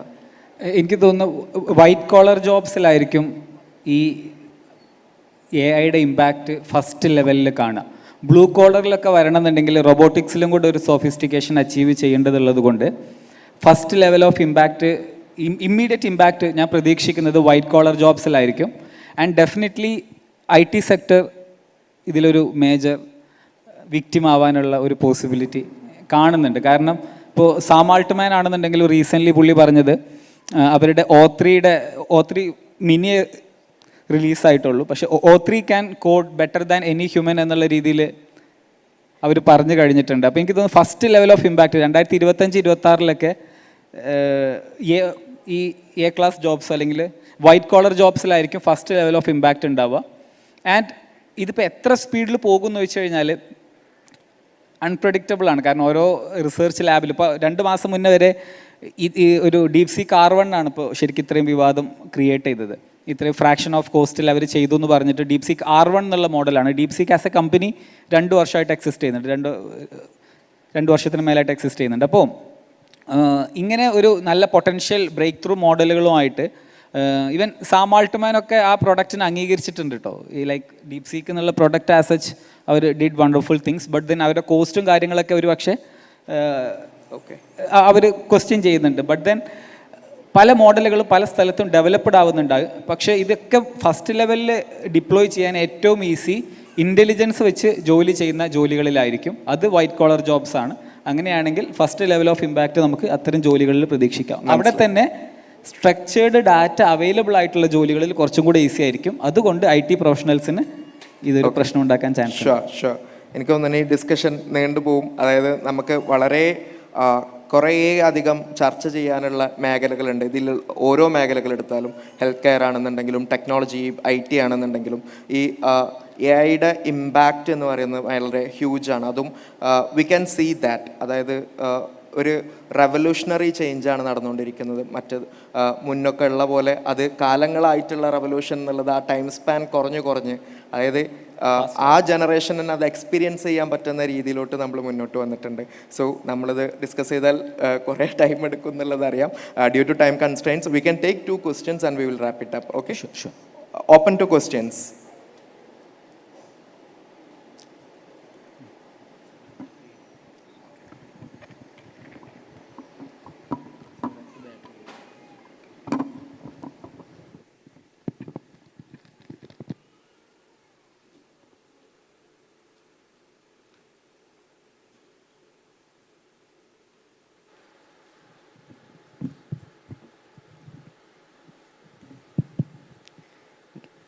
ഞാൻ BBA ചെയ്യുന്ന ഒരു ആളാണ്. അപ്പം എൻ്റെ ഡൗട്ട് പറയുന്നത് സ്റ്റുഡൻസിൻ്റെ സൈഡിൽ നിന്നാണ്. അപ്പോൾ ഞാൻ കണ്ടിട്ടുള്ളത് ഇപ്പം സ്റ്റുഡൻസ് AI നന്നായിട്ട് യൂസ് ചെയ്യുന്നുണ്ട്. അതായത് ChatGPT, ജെമിനി അങ്ങനെയുള്ള സാധനങ്ങൾ നന്നായിട്ട് യൂസ് ചെയ്യുന്നുണ്ട്. അതുപോലെ തന്നെ നോട്ട് ക്രിയേറ്റ് ചെയ്യാൻ അങ്ങനെ കുറേ യൂസ് ചെയ്യുന്നുണ്ട്. അതൊക്കെ നല്ലതാണ്. പക്ഷേ സ്റ്റുഡൻസിൻ്റെ സ്കിൽസിനെ ഈ ഒരു AI അഫക്റ്റ് ചെയ്യുന്നുണ്ടോ എന്നുള്ളതാണ് ഞാൻ ചോദിക്കുന്നത്. അപ്പോൾ അതെങ്ങനെ നമുക്ക് പ്രിവെൻറ്റ് ചെയ്യാൻ പറ്റും ആ സ്കിൽസിനെ അഫക്റ്റ് ചെയ്യുന്നത്? ലൈക്ക് ഇപ്പം ഞാൻ കണ്ടിട്ടുള്ളത്, ഇപ്പോൾ ഒരു സ്പീച്ച് റൈറ്റിംഗ് ഒക്കെ ആണെങ്കിൽ നേരെ ChatGPT പോയി ഗിവ് മി എ സ്പീച്ച് എന്ന് തരുന്നുണ്ട്, കോപ്പി പേസ്റ്റ് ചെയ്യും, എന്നിട്ട് അത് അതിലോട്ട് യൂസ് ചെയ്യും. മനസ്സിലായി. അതായത് മുൻപൊക്കെ നമ്മൾ അത്യാവശ്യം ചിന്തിച്ച് സ്വന്തമായിട്ട് ഡെവലപ്പ് ചെയ്തിരുന്ന കാര്യങ്ങൾ ഇന്ന് AI ഉപയോഗിക്കുമ്പോൾ ഈസി ആവുന്നത് കൊണ്ട് അത്തരത്തിലുള്ള വർക്ക് ചെയ്യുന്നില്ലല്ലോ എന്നുള്ള ഒരു പ്രശ്നമാണ്. ഇത് ശരിക്കും ഭയങ്കര ഡിബേറ്റബിൾ ആയിട്ടുള്ളൊരു പോയിന്റാണ്. എന്താണെന്ന് വെച്ചാൽ വലിയൊരു ശതമാനം ആൾക്കാരും അവരുടെ വർക്കുകൾ ഇത്തരത്തിൽ ചെയ്തിട്ട് വെറുതെ ഇരിക്കും. അവരെ സംബന്ധിച്ചിടത്തോളം ഇത് അവരുടെ എന്താ പറയുക കോഗ്നിറ്റീവ് കപ്പാസിറ്റികളെ ബാധിക്കും എന്നുള്ള കാര്യത്തിൽ സംശയമൊന്നുമില്ല. പക്ഷേ ദർ ആർ സം പീപ്പിൾ, അവർക്ക് ഈ ഒരു ടൂളിന് എന്ത് ചെയ്യാൻ പറ്റും? അപ്പോൾ ഞാനെല്ലാം ChatGPT ഒക്കെ ഏറ്റവും കൂടുതൽ ഉപയോഗിക്കാറുള്ളത് എൻ്റെ ബ്രെയിൻ സ്റ്റോമിങ് അസിസ്റ്റൻ്റ് ആയിട്ടാണ്. അപ്പോൾ ആശയങ്ങളെ ഞാൻ കാണാത്ത ആംഗിളുകൾ കാണാനുണ്ടെങ്കിൽ, കാണാത്ത ദിശയിലേക്ക് ആ ചർച്ചയെ കൊണ്ടുപോകണമെന്നുണ്ടെങ്കിൽ ഈ ആവശ്യങ്ങൾക്കൊക്കെ ഉപയോഗിക്കാറുണ്ട്. അപ്പോൾ ഇവിടെ ഇത് ഈ ടെക്നോളജിയെ ഇതിൻ്റെ സാധ്യത മനസ്സിലാക്കി ലെവറേജ് ചെയ്യുന്ന ആൾക്കാർക്ക് ഇപ്പോൾ ജസ്റ്റ് ലൈക്ക് സോഷ്യൽ മീഡിയയിൽ 99% ആൾക്കാരും പ്യുവർ കൺസ്യൂമേഴ്സാണ്. അതായത് അവരവരുടെ ടൈമിനെ കൊല്ലാനാണ് ഉപയോഗിക്കുന്നത്. ദർ ആർ ലൈക്ക് അതർ 1% അവരതിനെ നല്ലതായിട്ട് കച്ചവടം ചെയ്തിട്ട് ലക്ഷങ്ങൾ ഉണ്ടാക്കുന്നുണ്ട്. ഇപ്പോൾ റീസെൻ്റ്ലി നമ്മളെല്ലാവരും ഡിഫറെൻറ്റ് ഒപ്പീനിയൻസ് ഉണ്ട്, ഞാൻ ആളെ പേര് പറയുന്നില്ല. ഒരു ഇൻഫ്ലുവൻസർ അദ്ദേഹത്തിൻ്റെ ഡെയിലി റവന്യൂവിനെ കുറിച്ച് പറഞ്ഞപ്പോൾ കാലങ്ങളായിട്ട് പഠിച്ച് മര്യാദക്ക് ജോലി ചെയ്ത് ഫ്രീ ടൈം കൊല്ലാൻ വേണ്ടിയിട്ട്, സമയം കൊല്ലാൻ വേണ്ടിയിട്ട് ഇയാളുടെ വീഡിയോസോ മറ്റുള്ളവരൊക്കെ കണ്ടിരുന്ന ആൾക്കാരായി പൊട്ടന്മാരായി. കാരണം അവർക്ക് അവരുടെ ആയുസ്സിൽ ഉണ്ടാക്കാൻ പറ്റുന്ന പൈസ ഇയാൾ ഒരു മാസം ഉണ്ടാക്കുന്നുണ്ടോ? അപ്പോൾ ഇത് എനി ടൂളിൻ്റെ പ്രത്യേകത അതാണ്. ഇത് ഉപയോഗിച്ച് നിങ്ങൾക്ക് എന്ത് ചെയ്യാൻ പറ്റും? ചുമ്മാ ഇരുന്നിട്ട് വേണമെന്നുണ്ടെങ്കിൽ റിയൽ വേൾഡിൽ നിന്ന് ഡിസ്കണക്റ്റഡ് ആവാൻ വേണ്ടിയിട്ട് നിങ്ങൾക്ക് വെറുതെ ചീപ്പ് എൻ്റർടൈൻമെൻറ്റ് തന്നാൽ നിങ്ങൾ ചെയ്യും എന്നുള്ളതിന് എല്ലാ പ്രൂഫും ലോകത്തുണ്ട്. പക്ഷെ അവിടെ ഇതുകൊണ്ടാണ് ഞാൻ നേരത്തെ സ്കൂളിങ്ങിൽ കുറച്ചും കൂടെ കുട്ടികൾക്ക് മാറ്റം ഉണ്ടാവണം, അല്ലെങ്കിൽ എന്താണ് ഈ ലോകക്രമത്തെ മനസ്സിലാക്കാനുള്ള ഒരു ഹെൽപ്പും കൂടെ ഉണ്ടാവണം. അല്ലാതെ അക്കാഡമിക്സ് തീർക്കലല്ല ആവശ്യം എന്ന് പറഞ്ഞത്. ഈ പുതിയ ലോകക്രമത്ത് പുതിയ സെറ്റ് ഓഫ് ചലഞ്ചുകളാണ്. ഈ ചലഞ്ചുകൾ ആരും ഇതിന് മുൻപേ പോയിട്ടില്ല. അപ്പോൾ ഇതാണ് ബെസ്റ്റ് എന്ന് പറഞ്ഞിട്ടുള്ള ഒരു മോഡൽ സെറ്റ് ചെയ്യലല്ല വേണ്ടത്. പകരം ഒരു മാനസിക പക്വത ക്രിയേറ്റ് ചെയ്യണം ആൾക്കാർക്ക്. അത് ഒരു മെയിൻ സാധനം. ഇതൊക്കെ നമ്മുടെ ചോയ്സുകളാണ്. ഈ ചോയ്സുകളിൽ നിന്ന് ബെറ്റർ ചോയ്സുകൾ എക്സസൈസ് ചെയ്തിട്ട് എങ്ങനെയാണ് ഒരു higher level of productivity achieve ചെയ്യുക എന്നുള്ളത്. അപ്പോൾ ChatGPT അല്ലെങ്കിൽ DeepSeekോ എൻ്റെ ബുദ്ധി പോവാതിരിക്കാൻ ഞാൻ ഉപയോഗിക്കില്ല, അല്ലെങ്കിൽ ഈ മാറ്റി വെക്കുക എന്നുള്ളത് ഭയങ്കര ഈസി ആയിട്ടുള്ള സാധനമാണ്. പക്ഷെ അതിനപ്പുറത്തേക്ക് ഇതിനെ നമ്മളെ ഓഗ്മെൻറ്റ് ചെയ്യാൻ ഏത് ലെവലിൽ നമുക്ക് ഉപയോഗിക്കാൻ പറ്റും എന്നറിയുന്ന ആൾക്കാരെ സംബന്ധിച്ചിടത്തോളം ഇത് നല്ല ഒരു ലെവറേജാണ്. നേരെ മറിച്ച് ഡെയിലി ചെയ്യുന്ന ടാസ്കുകളെ കൂടി ഇതിന് ചെയ്യിപ്പിച്ചിട്ട് ബാക്കി സമയം ഇൻസ്റ്റഗ്രാമിൽ തോണ്ടാനാണെങ്കിൽ കാലാകാലം അങ്ങനെ തന്നെ മുന്നോട്ട് പോകും. അപ്പോൾ ഇത് പ്യുവർലി പേഴ്സൺ ഡിപ്പെൻഡൻ്റ് ആണ്. അത് ഞാൻ പറയുന്നത് യുക്തമായിട്ടുള്ള ഒരു തെരഞ്ഞെടുപ്പ് നമ്മൾ നടത്തണം. അത് നടത്താൻ എല്ലാവർക്കും ബോധമുണ്ടോ എന്ന് ചോദിച്ചു കഴിഞ്ഞാൽ കുറവായിരിക്കും. അപ്പോൾ ആ ബോധം കുറച്ചും കൂടെ മാസിന് കിട്ടണം എന്നുണ്ടെങ്കിൽ അത് സ്കൂളിങ് മുതൽ തുടങ്ങണം. കാരണം എവിടെയെങ്കിലും ഒരാളെ കിട്ടുന്നത് അപ്പോഴാണല്ലോ. ശരിക്കും എല്ലാവരും ഈ പ്രോസസ്സ് കൂടെ കടന്നു വരുന്നുണ്ടല്ലോ. അപ്പോൾ അന്നേ നേരാക്കാൻ ശ്രമിച്ചാൽ കുറച്ചും കൂടി ഈസി ആയിരിക്കും എന്നുള്ളതാണ്. Okay, we can take one final question before closing. സാധാരണ ചോദ്യമാണ് എൻ്റെ റിയാസ്. സാധാരണ യൂസർ എന്നുള്ള രീതിയിൽ നോക്കുമ്പോൾ പ്രീമിയം 4 റിലീസ് പറഞ്ഞ AI-ൻ്റെ അതും ഇപ്പം R1 റിലീസ് DeepSeekൻ്റെ നമ്മൾ എങ്ങനെ കമ്പയർ ചെയ്യാന്നുള്ളത്? സിംപിളി പറഞ്ഞാൽ ഓരോ AI ടൂളുകളും ഓരോ സ്ട്രെങ്ത്തുകളുണ്ട്. അത് മനസ്സിലാക്കുക എന്നുള്ളതാണ് ശരിക്കും ഈ പ്ലാറ്റ്ഫോമുകൾ ഉപയോഗിക്കാനുള്ള ഈസിനെസ്. ഇപ്പോൾ DeepSeek R1 ശരിക്കും പറഞ്ഞു കഴിഞ്ഞാൽ എനിക്കൊന്ന് പ്രോംപ്റ്റിങ്ങിനെ ബെറ്റർ ആക്കാൻ നല്ല ഹെൽപ്ഫുൾ ആയിരിക്കും. നിങ്ങൾ ജനറലി അതിൻ്റെ ഔട്ട്പുട്ടിനേക്കാളും എനിക്കൊന്ന് നമ്മൾ കൊടുത്ത പ്രോംപ്റ്റ് അതിനെങ്ങനെയാണ് മനസ്സിലായത് എന്നുള്ളത് നിങ്ങൾ DeepSeekൻ്റെ R1 ക്ലിക്ക് ചെയ്ത് കഴിഞ്ഞാൽ ഡീപ്പ് തിങ്കിങ് എന്നുള്ള മോഡ് വരും. അപ്പോൾ നമ്മൾ ചോദിച്ച ചോദ്യത്തിലുള്ള തെറ്റുകൾ തിരുത്താൻ വരെ ശരിക്കും അത് ഭയങ്കര ഹെൽപ്ഫുള്ളാണ്. പിന്നെ DeepSeek മലയാളത്തിൽ ChatGPT-യേക്കാളും ബെറ്ററാണ്, കോഡിങ്ങിൽ ബെറ്ററാണെന്ന് പറയുന്നുണ്ട്. ഇപ്പോൾ യൂസ് കേസുകളാണ് പ്രശ്നം. ക്ലോഡ് എനിക്ക് തോന്നുന്നു ഈ DeepSeekനേക്കാളും നന്നായിട്ട് മലയാളം എഴുതും. അപ്പോൾ ഓരോ AI ടൂളും നമ്മുടെ യൂസ് കേസിനെ ഡിപ്പെൻഡ് ചെയ്തിട്ടാണ് നമ്മൾ ചൂസ് ചെയ്യേണ്ടത്. ഒരു question. Hello brother, good morning. എനിക്കൊരു ചെറിയൊരു ക്വസ്റ്റ്യൻ ഉണ്ട്. അപ്പോൾ എൻ്റെ ചോദ്യം ഇതാണ്, അതായത് ഇപ്പോൾ പണ്ടത്തെ കാലത്തൊക്കെ നമുക്ക് കുതിരവണ്ടികളും കാര്യങ്ങളുമായിരുന്നു മെയിൻ. അന്നത്തെ ആൾക്കാർ കുറേ പേര് കുതിരയെ മേയിച്ചിട്ടായിരുന്നു അവർ ജീവിച്ചിരുന്നത്. പക്ഷെ അതിനുശേഷം മോട്ടറൈസായ ലോകം, പിന്നെ മോട്ടോർ വെഹിക്കിൾ വരാൻ തുടങ്ങി. പക്ഷെ മോട്ടോർ വെഹിക്കിൾ വന്നപ്പോൾ നമുക്ക് മനസ്സിലാക്കാൻ പറ്റുന്നത് എന്താണെന്ന് വെച്ചാൽ ഒരുപാട് പലതരം ജോലികൾ പുതിയത് ഇൻട്രൊഡ്യൂസ് ആയി. അപ്പോൾ ഇപ്പോൾ ഒരു കാർ ഉണ്ടാക്കുകയാണെങ്കിൽ അതിൻ്റെ ഫാക്ടറി, പിന്നെ അതേപോലെ ടയർ ഇൻഡസ്ട്രി, പിന്നെ അതേപോലെ ഓയിൽ ഇൻഡസ്ട്രി. ഇപ്പം നമുക്കറിയാം ഓയിൽ ഇൻഡസ്ട്രി എന്ന് പറഞ്ഞാൽ ഏറ്റവും വലിയൊരു ഇൻഡസ്ട്രിയാണ്. സൗദി പോലത്തെ വലിയ രാജ്യങ്ങളൊക്കെ അതിലാണ് ജീവിച്ചു പോകുന്നത്. പിന്നെ അതേപോലെ പിന്നെ EV വന്നു. അപ്പോൾ നമുക്ക് വന്നത് നിക്കൽ പോലത്തെ ബാറ്ററി ഉണ്ടാക്കാനുള്ള ഇൻഡസ്ട്രികൾ, അത് മൈൻ ചെയ്യുന്ന, അതിന് ഒരുപാട് ഗ്രോത്ത് വന്നു. അപ്പം ഞാൻ ചോദിക്കുന്ന എൻ്റെ ചോദ്യം ഇതാണ്, അതായത് ഇപ്പോൾ AI വന്നു, പഴയൊരു ഔട്ട്ഡേറ്റഡ് ആയിട്ടുള്ള ഇൻഡസ്ട്രീസിനെയൊക്കെ ചേഞ്ച് ചെയ്തു. അപ്പോൾ AIയുടെ ഒരു ഓയിൽ ഇൻഡസ്ട്രി അല്ലെങ്കിൽ ടയർ ഇൻഡസ്ട്രി എന്തായിരിക്കും, അസോസിയേറ്റീവ് ഇൻഡസ്ട്രി എന്തായിരിക്കും? അതെൻ്റെ ഒരു ചോദ്യം. കാരണം ചിലപ്പോൾ എനിക്ക് തോന്നുന്നു AI ഉണ്ടാക്കുന്നതിനെക്കാട്ടിലും അതിൻ്റെ അസോസിയേറ്റീവ് ഇൻഡസ്ട്രീസ് ആയിരിക്കും ഒന്നുകൂടി ഗ്രോ ചെയ്യാനുള്ള ചാൻസ്. അപ്പോൾ അത് ഏതായിരിക്കും? പിന്നെ അതിൻ്റെ ഫോളോ അപ്പ് ചോദ്യമാണ്, ഈ ഇൻഡസ്ട്രീസ് നമുക്ക് ഫോർകാസ്റ്റ് ചെയ്യാൻ പറ്റുമോ, അതോ അത് സഡൻലി എവോൾവ് ആവുന്ന ഒരു ഇതാണോ? പിന്നെ ഒരു ക്വസ്റ്റ്യനും കൂടി ഉണ്ട്, അതായത് ഇപ്പോൾ നമുക്ക് ഗൂഗിൾ സിക്കമോർ എന്ന് പറഞ്ഞിട്ട് ഒരു ക്വാണ്ടം കമ്പ്യൂട്ടർ ഇറക്കി. അതായത് ട്രഡീഷണൽ കമ്പ്യൂട്ടേഴ്സ് 20,000 കൊല്ലം കൊണ്ട് കാൽക്കുലേഷൻ നടത്തുന്നത് വെറും മിനിറ്റുകൾ കൊണ്ട് ചെയ്തു. അപ്പോൾ ഇത് AI കൺവേർട്ട് ചെയ്യുമ്പോൾ നമുക്ക് 20,000 കൊല്ലം വരുന്ന ചേഞ്ച് വെറും മിനിറ്റുകൾ കൊണ്ട് വരികയാണ്. ഇത് നമുക്ക് കോംപ്രിഹെൻഡ് ചെയ്യാൻ പറ്റും. കാരണം ഹ്യൂമൻ ബ്രെയിൻസ് പോലും ഒരു ചേഞ്ച് അഡാപ്റ്റ് ചെയ്യാൻ 21 ദിവസം എടുക്കുന്നതാണ് പറഞ്ഞത് ന്യൂറോപ്ലാസ്റ്റിസിറ്റി പ്രകാരം. അപ്പം നമുക്ക് ഇതിനെ അഡാപ്റ്റ് ചെയ്യാൻ പറ്റുമോ, എങ്ങനെ അഡാപ്റ്റ് ചെയ്യാം? അതുപോലെ തന്നെ ഇത്രയും വലിയ ചേഞ്ചിനെ നമുക്കറിയാം, നമ്മളിപ്പോൾ നോയ്സിലാണ് ജീവിക്കുന്നത് ഈ ടെക്നോളജിക്കൽ ഏജിൽ. അപ്പം നമുക്ക് റെലവൻ്റ് ആയിട്ടുള്ള ഇൻഫർമേഷനും എവിടുന്ന് സോഴ്സ് ചെയ്യാം, പിന്നെ എങ്ങനെ അപ്ഡേറ്റ് ആവാം ഈ ടെക്നോളജിക്കൽ ചേഞ്ചിൽ? ഓക്കെ, എനിക്കൊന്ന് ഒരുപാട് ചോദ്യങ്ങളുള്ളതുകൊണ്ട്, പക്ഷെ എല്ലാവർക്കും അറിയാൻ താല്പര്യമുള്ള ചോദ്യമായിരിക്കും. അതിൽ ആദ്യത്തെ കാര്യം, ഇപ്പം എല്ലാ ടെക്നോളജി വന്നപ്പോഴും ഡിസ്റപ്ഷൻ ഉണ്ടായിട്ടുണ്ട്, പക്ഷെ അത് ഒരുപാട് പുതിയ അവസരങ്ങൾ ക്രിയേറ്റ് ചെയ്തിട്ടില്ല എന്നുള്ളൊരു ചോദ്യമുണ്ട്. ഈ ഫാക്ടറി റെവല്യൂഷൻ അല്ലെങ്കിൽ ഈ ഇൻഡസ്ട്രിയൽ റെവല്യൂഷൻ വന്നപ്പോൾ ഒരു അഡ്വാൻറ്റേജ് എന്താണെന്നറിയോ? ആ ജോലികളുടെ ഇൻ്റലിജൻസ് റിക്വയർമെൻറ്റ് ചെറുതായിരുന്നു. അതായത് ഒരു കർഷകന് നമ്മൾ ഇങ്ങനെ നോക്കുകയാണെന്നുണ്ടെങ്കിൽ ഒരു അഗ്രികൾച്ചറൽ ഡൊമിനേറ്റഡ് ആയിട്ടുള്ള സൊസൈറ്റിയിൽ നിന്ന് പിന്നീട് നമ്മൾ ഒരു ഫാക്ടറി സിസ്റ്റംസ് അങ്ങനത്തേലേക്കൊക്കെയാണ് ഇൻഡസ്ട്രിയൽ റെവല്യൂഷൻ വഴി വന്നില്ലേ. ഇതെല്ലാം കൂടെ തുടങ്ങിയിട്ട് 250 കൊല്ലമായിട്ടുള്ളൂ. ഫസ്റ്റ് ഇൻഡസ്ട്രിയൽ റെവല്യൂഷൻ തൊട്ടിട്ട് ഇന്നത്തെ കാലത്തേക്ക് വരെ അത്ര വർഷമായിട്ടുള്ളൂ. അതായത് അതിനു മുൻപ് 10,000-കണക്കിന് വർഷം മനുഷ്യൻ ജീവിച്ചിട്ടുള്ള ആ കാലത്തെ മെയിൻ ആക്ടിവിറ്റി ഒന്നുകിൽ അഗ്രികൾച്ചറോ അല്ലെങ്കിൽ അതുമായിട്ട് അനുബന്ധമായിട്ടുള്ള ഇൻഡസ്ട്രികളാണ്. അപ്പോൾ ഈ ഷിഫ്റ്റ് തുടങ്ങിയ ആദ്യ കാലങ്ങളിലൂടെ ഒരു അഡ്വാൻറ്റേജ്, അന്നും ഇങ്ങനെ ലഡൈറ്റ്സ് എന്നൊക്കെ പറഞ്ഞിട്ടൊരു കൺസെപ്റ്റ് ഉണ്ട്. അതായത് അന്ന് ഈ എന്താ പറയുക, വസ്ത്രനിർമ്മാണം അങ്ങനത്തെ മേഖലയിലൊക്കെ ടെക്നോളജി വന്ന സമയത്ത് അതിനോട് പോരാടിയിരുന്ന, ഇത് വന്നു കഴിഞ്ഞാൽ ഈ ഹാൻഡ്ലൂംസിനൊക്കെ പകരം മെഷീൻസ് വന്നപ്പോൾ അതിനോടൊക്കെ പോരാടിയിരുന്ന ഒരു ആൾക്കാരുണ്ടായിരുന്നു. പക്ഷേ അന്നത്തെ ടെക്നോളജികളുടെ ഇൻ്റലിജൻസ് റിക്വയർമെൻറ്റ് കുറവായിരുന്നു. അപ്പോൾ ഫാക്ടറിയിൽ ഒരു സാധനം എടുത്തു കൊടുക്കുക, മെഷീൻസിന് സപ്ലൈ കൊടുക്കുക, ഇതൊക്കെ ചെയ്യുന്നത് പോലും അന്ന് ജോലിയാണ്, അല്ലെങ്കിൽ ഇതിലേക്ക് വേണ്ടുന്ന സപ്ലൈ ഉണ്ടാക്കുക എന്നുള്ളത് അന്ന് ജോലിയാണ്. അപ്പോൾ ഈ കുറഞ്ഞ ഇൻ്റലിജൻസ് ലെവൽ ആവശ്യമുള്ള ജോലികളിലേക്ക് ആൾക്കാർ അന്ന് ഈസി ആയിട്ട് അഡാപ്റ്റ് ചെയ്തു എന്നുള്ളതാണ് പ്രശ്നം. പക്ഷെ ഇന്ന് ഈ AI ഒക്കെ ഉണ്ടാക്കുന്നത് ഈ ജോലികളുടെ ഇൻ്റലിജൻസ് റിക്വയർമെൻറ്റ് കുറച്ച് ഹൈ ആണ്. ലോ ലെവൽ ഇൻ്റലിജൻസ് ഉള്ള വർക്കൊക്കെ ഇതന്നെ ചെയ്യും. അതുകൊണ്ടാണ് ഈ മേഖലയുടെ ഒരു പ്രശ്നം പറയുന്നത്. ഇപ്പോൾ ഈ മേഖലയുമായി ബന്ധപ്പെട്ടിട്ടെന്ന് വെച്ച് കഴിഞ്ഞാൽ മെയിൻലി ഇതിനെ ഇപ്പോൾ നമുക്കതിൻ്റെ ഒരു നമ്മുടെ ഓൺ ഫൗണ്ടേഷണൽ LLM ക്രിയേറ്റ് ചെയ്യലോ അല്ലെങ്കിൽ അങ്ങനത്തെ കാര്യങ്ങളൊക്കെ ഭയങ്കര ഹ്യൂജ് ക്യാപിറ്റലും മറ്റുമൊക്കെ വേണ്ട ടാസ്കുകളാണ്. ഐഡിയലി നമ്മൾ ഇതിൻ്റെ യൂസേജിനെ പ്രൊമോട്ട് ചെയ്യുന്നതിൽ അല്ലെങ്കിൽ ഇതിൻ്റെ ഡിഫറെൻറ്റ് യൂസ് കേസുകൾ ഐഡൻറ്റിഫൈ ചെയ്യുന്നതിൽ നമുക്ക് ഒരുപാട് സാധ്യതകളുണ്ട് എന്ന് തോന്നുന്നുണ്ട്. അതാണ് ഞാൻ കാണുന്ന ഒരു ഭാഗം. പിന്നെ നിങ്ങളെ എല്ലാ ചോദ്യങ്ങളും എനിക്ക് എക്സാക്ട്ലി ഓർമ്മയില്ല.